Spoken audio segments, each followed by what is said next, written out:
Okay, well, welcome everybody. Thank you so much for coming. So I do these little talks once or twice a year to coincide with shows that I pull together. And this particular show is near and dear to my heart when it comes to Pueblo pottery. I'm simply in love with pottery surfaces. I'm in love with internal, external, old pottery surfaces.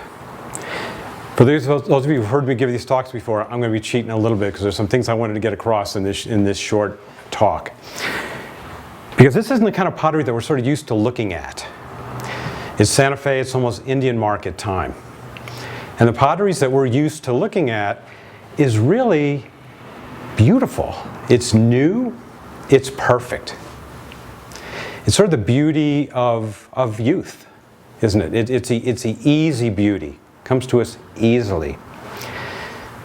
So the beauty in these old pieces in this show that I've just simply called used is sort of a mirror of a different kind of beauty, and it's a mirror of a different kind of love. So I'm going to be talking tonight a little bit about love. I'm going to be talking about subtlety. I'll be talking about effort, sustainability, cherishing, things of that sort that we usually don't mix that much when we're looking at contemporary Pueblo pottery. So let's just start, and we'll be using a number of the pieces of pottery. Some of them are on the table there behind you. Some of them are here. I could fit a few pieces here.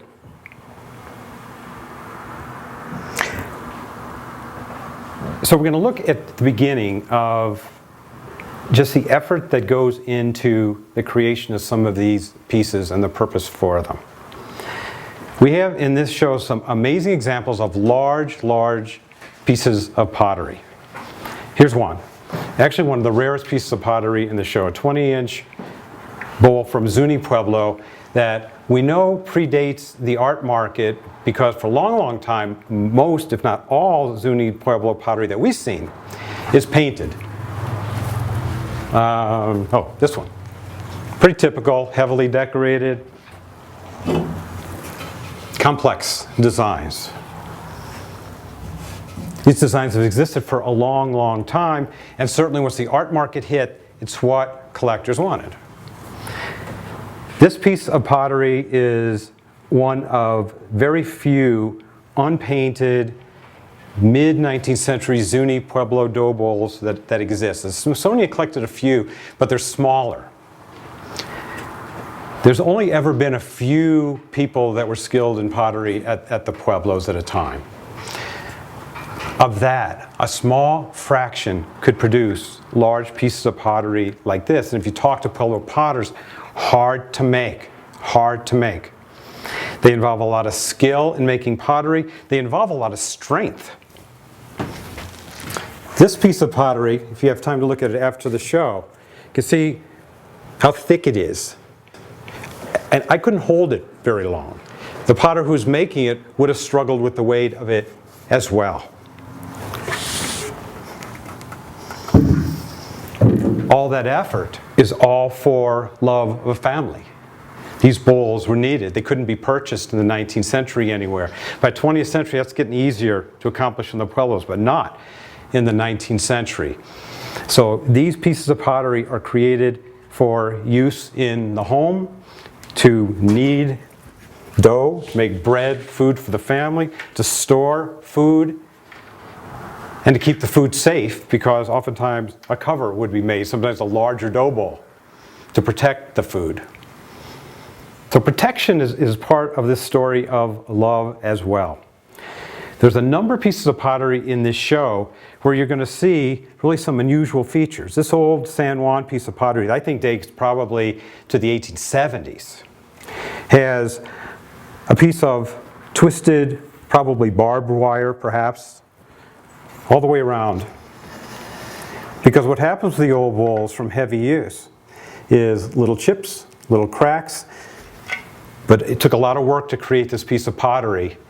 And now someone comes along, perhaps the father, and the pottery almost says, as it begins to deteriorate, please protect me so I can protect the family and continue to use this particular bowl for sustenance.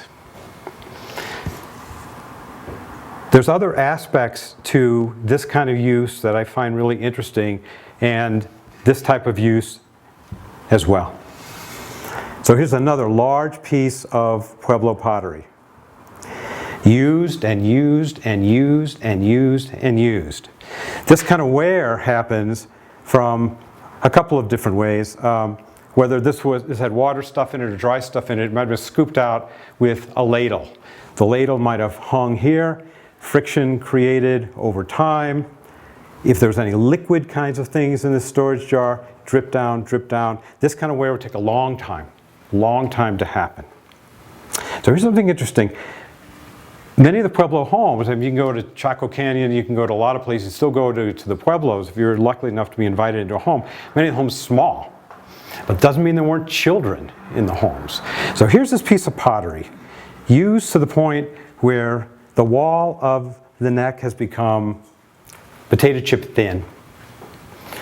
Now, I don't know what your children were like, or what you were like when you were a child, but this piece of pottery may have stayed in the home as a family heirloom, protected again. And even the children knew, be careful of this piece of pottery, because this piece of pottery has nurtured us. It was made out of love by mother, made out of love by grandmother, and taken care of. Now, I don't think that story of love ends there, because eventually these pieces of pottery made for use in Pueblo homes, made out of love and effort to create them, and then sustained by protection, all kinds of methods, would find their way eventually out of the Pueblo homes into the art market. So there's a bunch of miracles, I think, that happen. So in many ways, you could say, especially when you think about contemporary Pueblo pottery we see in Santa Fe at this time of year, that's not so pretty in an ordinary sense. It's old, it's sort of beat up. Made in the 1870s, but still here. How come? How come? Somebody came along at some point in time and bought these pieces of pottery. Perhaps it's great-grandma and grandpa take this lifetime adventure tour of the Southwest, and they buy a piece of pottery, but then they die, like we all do. And then their children come along, and you notice, like some of us were talking earlier, about what do I do with my art collection afterwards, because my kids don't really care much. They don't care much. Somewhere along the line, something happened, and some people, in some circumstances, decided, I don't know, they loved this for some reason. We're talking about love upon love upon love. It happens here as well. This piece really old, and I don't know when this piece was collected off the Pueblo, but it's so fragile and so delicate, and now again has survived 120 years or so. I bought this piece out of a collection in San Francisco. The pack mail people took such care of this piece of fragile pottery that it arrived without another single chip taking place. We look at old Pueblo pottery and we see love, effort, protection, and that goes on and on and on, miracle upon miracle upon miracle. And it's what we have to do, I think, to look at these potteries. They don't give their beauty out easily. I've had people come in and say, wow, how come that cost so much? It's damaged. Well, we see damage. We don't see beauty and love. These potteries ask us to see beauty and love in the way we see beauty and love in the faces of our grandparents, I think.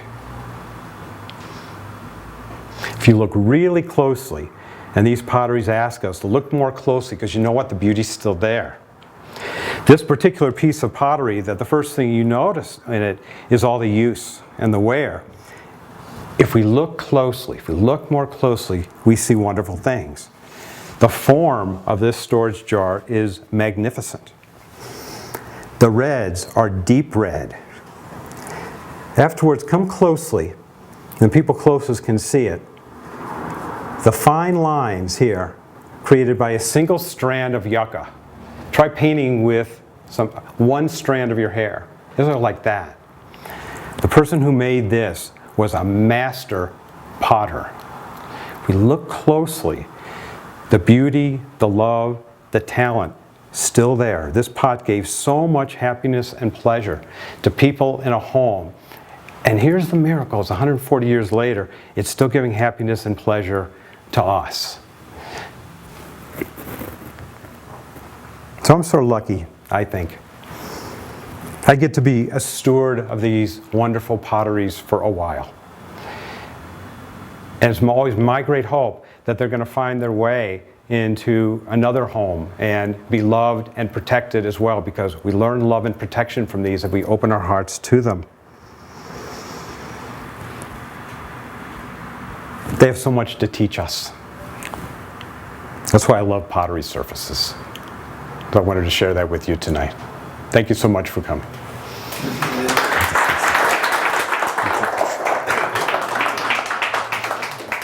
Thank you.